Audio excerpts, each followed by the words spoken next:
Saudi আরবে বর্তমানে প্রায় ৩৫ লাখ বাংলাদেশির বসবাস।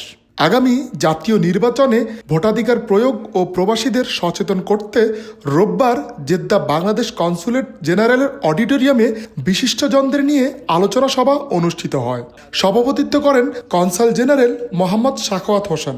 অনুষ্ঠানটি পরিচালনা করেন শ্রম কাউন্সিলর মোহাম্মদ আরিফুর রহমান।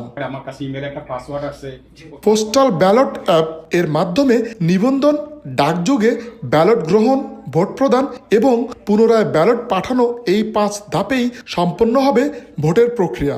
প্রবাসীদের কাছে এই উদ্যোগ দ্রুত জনপ্রিয় করে তুলতে কনস্যুলেট জেনারেল নানা কার্যক্রম পরিচালনা করছে।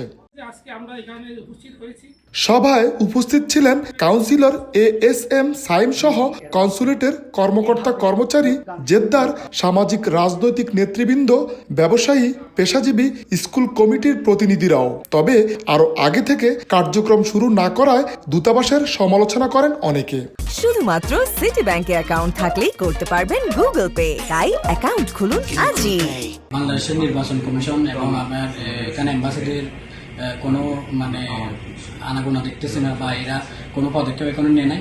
আমরা চাই যেন এখান থেকে আমরা ভোটটা দিতে পারি। সোশ্যাল মিডিয়ার মাধ্যমে যদি যথাযথ অ্যালাউন্স বা পাবলিশ প্রচার প্রচারণা যদি হয়, তখন এই যে 35 লক্ষ বাঙালি, তাদের যে আকাঙ্ক্ষা প্রতিফলন হবে। বিশ্বের প্রায় 58টা দেশে এই ভোট যাতে প্রবাসীরা প্রদান করতে পারেন এই বিষয়ে আওয়াজ তুলেছেন। সেক্ষেত্রে সৌদি আরবে এই কেন পিছনে পড়ে থাকবে? সৌদি আরব থেকেও আমরা আসন্ন জাতীয় নির্বাচনে আমরা স্বতঃস্ফূর্তভাবে নাগরিক হিসেবে আমাদের অধিকার প্রতিষ্ঠার জন্য, প্রবাসী বান্ধব সরকার গঠনের জন্য আমরা ভূমিকা রাখতে চাই। আলোচনা সভায় বক্তারা বলেন, প্রবাসীদের দীর্ঘ প্রতীক্ষিত ভোটাধিকার নিশ্চিত করতে নির্বাচন কমিশনের এই উদ্যোগ নতুন সম্ভাবনার দ্বার উন্মোচন করেছে।